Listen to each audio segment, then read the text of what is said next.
Bugün Göyçayda Vətən müharibəsinin qəhrəman şəhidi Məmmədov Vasif Əlibaloğlunun şəhadətinin 5-ci ildönümü ilə əlaqədar anım mərasimi keçirilib. Tədbir rayonun Şəhidlər Xiyabanında şəhidin məzarı önündə təşkil olunub.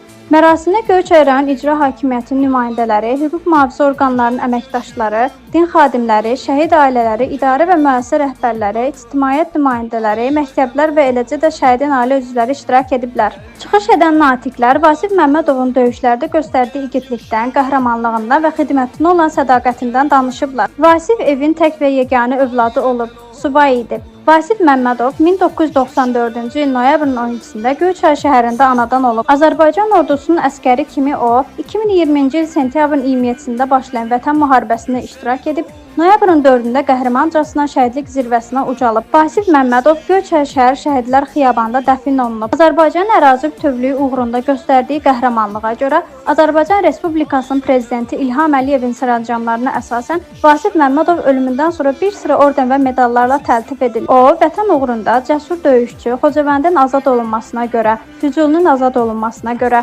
Şuşanın azad olunmasına görə, Qubadlının azad olunmasına görə medalları və 3-cü dərəcəli vətənə xidmətə görə ordeni ilə mükafatlandırılıb. Tədbirin sonunda məktəblərin ifasında vətənpərvərlik ruhunda şeirlər səsləndirilib, şəhidin məzarı önünə gül dəstələri düzülüb. Ailə üzvləri Vasif Məmmədovu vətənpərvər, ailəcanlı və məsuliyyətli bir gənc kimi xatırlayırlar. Onlar bildiriblər ki, Vasif bayrağını, torpağını və xalqını dərin sevgi ilə sevən, valideynlərinə bağlı, dostları arasında sevilən və nümunəvi davranışı ilə seçilən bir insan olub. Allah rəhmət eləsin. Ruhu şad, məkanı cənnət olsun. Etibar Bəşirov, Göyçay naminə.